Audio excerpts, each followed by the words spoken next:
This is what please God. Kung gumagawa ka ng maganda at hindi ka madamot, nagse-share ka kung anong meron ka. Hindi naman ibig sabihin, ibigay mo lahat yun sa'yo. No. Wisdom. Share lang, mag-share ka ang gusto ng Diyos. Hallelujah. Praise the Lord. So, lagi nating alalahanin na iisa ang Diyos lang natin. Sinasabi dito ng Hosea 13:4. Kaya nagkakamali ang mga tao, ang dami nila Diyos-Diyosan. Kaya ngayon, yan. Yolanda, meron na namang Ruby. Ruby ba? Ruby. Hagupit. Ruby. Hagupit. May title pang Hagupit yung Ruby. Kasi malupit daw yung dumating na bagyo. Hindi pa natin alam. Mamaya pa natin malalaman sa balita. Halimaw kung ano daw. nangyari. Talaga po? Halimaw Oo. daw yun. Kaya sabi ko, kawawa ang mga tao. Bakit? My people are being perished and destroyed because of lack of knowledge, ignorance. Ang mga tao, it seems, nag-aaral sila, may mga graduate pa ng college, may mga doktor, may abogado, pero pare-parehong ignorante pagdating sa salita ng Diyos. May excuse ba? No. You will perish. Whether you are a lawyer, scientist, or whoever you are, you will perish because of ignorance. Ang malungkot doon, hindi lang yun pati anak nila. Namamatay sa baha. Maliit na bata. Anyway, it's God. It's God. Amen? It's about God. Everything is about God. Pero malungkot para sa tao na ang buong pamilya niya ay namatay sa baha. Nakikita niya yung mga anak niya, hinihila ng tubig, hindi niya masagip. Namamatay, nalulunod, lulubog, hanggang sa umiyak na lang siya. Bakit? Because of ignorance. Diyos ka ng Diyos, hindi mo kilala ang totoong Diyos. Hanggang sa umiyak ka na lang ng umiyak, pero laging ang Diyos may grasya.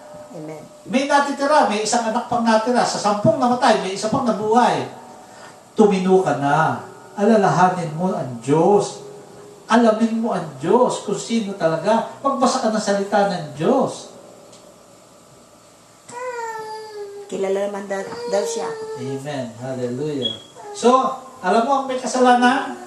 Yun nagbigay ng doktrina simula pa nung unang panahon na itong mga rebultod to, manalangin ka dito. Unas.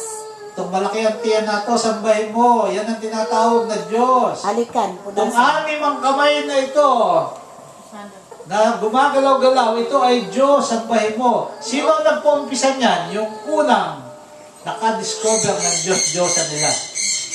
Amen? Hallelujah. So, the days of trouble come. Sabi dito, ang isa pang trouble na dadating sa atin ay sa ating pagtanda. Bakit? Sinasabi dito na old age brought gradual deterioration of mind and body that overtakes us all. Pag tumanda ka na, nababago. Nakita mo, napapansin mo, nung 16 ka, talaga ang kinis, ang balat mo talagang makintab na parang roses na sobra maganda ka. Namumula. Dumating ka ng 20, nagbago na, nagkaroon na ng konting peka. Dumating ka 30, 40, 50, 70, 80. Dumating na, masakit na ang balakang, masakit ang paa, hindi makakilos, minsan na, yun na-stroke, hindi makapagsalita. Ito ang sinasabi dito, na trouble will come. Yung old age, gradual deterioration. Sa mind, sabi dito, mind and body. Sa mind, ano nangyayari pag tumatanda ang tao? Alzheimer. Alzheimer. Hindi na alam ang ginagawa. Yung milyon-milyon yung pera, hindi na alam. Nag-aaway-aaway na yung tagapagmana. Kaya ito ang dapat natin paghandaan. Alam mo, yung masama at mabuting tao ay may humahaba din ng buhay. Kahit masama ang tao, may humahaba rin ng buhay. Bakit? Because God has a purpose. May purpose ang Diyos. Kahit masama. Nakita mo si Judas. May purpose ang Diyos. Judas yun. Siya magtatatuwa sa Panginoong Jesus. Bakit? May purpose siya. Pero in the end, distraction. Kahit tumanda ka pa, sabihin mo, yun, samang damo, umabot ng 90 plus Bakit? Ano ba ang patutunguhan niya?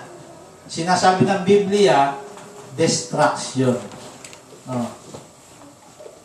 Pero yung mabait, yung sumusunod sa Diyos, may masagana, mahabang buhay, kontento ka, at may buhay na inaasahan ka, buhay na walang hanggan sa Panginoong Hesukristo. So, yun ang topic natin. Live for Jesus, live for God. Sabi ng Colossians dito, Romans 12:1. Present your body holy and acceptable to God. Kinakailangan, ang katawan natin na ito, ingatan na natin. Na lagi tayo, habang tayo nabubuhay, ang tao nagkakasala. Knowing and unknowing. Nagkakasala tayo. Pero, kinakailangan lagi kang lumapit sa Diyos. Humingi ka ng tawad. Yan ang kagandahan ng na kay Kristo. Na habang nabubuhay tayo, huwag mo sabihin hindi ka magkakasala. Kasi sa salita pa lang, nagalit ka sa anak mo, nagmura ka na. Kung ano-anong iniisip mo, nagkasala ka. Pero, i-recover mo kagad, lumapit ka kagad sa Lord. Lord, patawarin mo ako. At God is faithful and just to forgive all our sins. Yan ang maganda. Lagi tayo naka-ready. Bakit? Nakakahingi tayo ng tawad sa Diyos. So, lahat ng tao ay may posibleng magkasala. Kahit papa sa Roma ka pa, kahit bishop, cardinal ka pa, pari ka, ministro, pastor ka. Habang nabubuhay, maaaring magkasala ka. Pero ang kagandahan lang, kung faithful ka sa Diyos, sa Panginoong Hesukristo, makakahingi ka ng tawad at ikaw ay patatawarin. At habang nabubuhay ka, huwag ka na magkasala. Pilitin mo, huwag ka na magkasala. Kasi lahat ng kasalanan ay may kaparusahan. Tandaan natin to. Pag nagkamali ka, may kaparusahan sa Diyos. Bakit? Mahal tayo ng Diyos. Gusto niya sa pagdating niya, tayo ay malinis na malinis. Amen? Hallelujah. Praise the Lord. So, sinasabi sa Colossians 3:23, do everything for the Lord. Lahat ng gagawin mo sa buhay mo, ay gawin mo para sa Diyos. Kung ikaw ba ay umiinom ng alak, pwede mo ba sabihin, iinom ka na, for the Lord? Nakakahiya, di ba? Kung ikaw ay addict, for the Lord, hindi pwede. Nagsisigarilyo ka, this is for the Lord. No, nakakahiya, it's a shame. Sabi dito sa Colossians 3:23, do everything for the Lord. Kung hindi malulugod ang Diyos, huwag mong gawin. Magmumura ka, no, it's not good. Huwag natin gawin. Sa Colossians 4:1, sinasabi, treat all, lahat ng tao, lahat ng may buhay. Treat all, kahit hayop. Yung mga hayop, maraming umaabuso. Treat all justly and fairly. Maging just ka at fair ka sa lahat. Amen. Huwag kang mga argabyado. Yung aso, kung mo pangit, tatadya ka mo. Hindi. Kinakain. Maging fair ka and just. Kinakailangan maawain ka, mahabagin ka. Sinasabi sa Colossians 4:2, devote yourselves to prayer, keeping alert in it with thanksgiving. Huwag natin kalimutan para makip natin ang buhay natin na may walang hanggang buhay, masaganang buhay. Ay, sabi dito, Colossians 4:2, devote yourselves to prayer, keeping alert in it with thanksgiving. Lagi tayong magpasalamat. Kung tayo mananalangin, huwag kalimutan magpasalamat dahil sa gantong paraan ay nakuha natin kung anong gusto natin sa Diyos. Kasi naniniwala ka by faith. So, magpasalamat ka na. Lord, gusto kong gumanda ang buhay ng mga anak ko, makatapos ng kolehiyo, magkapamilya, gumanda rin ang buhay, may takot sa Diyos. Thank you, Lord. In Jesus' name, magpasalamat ka.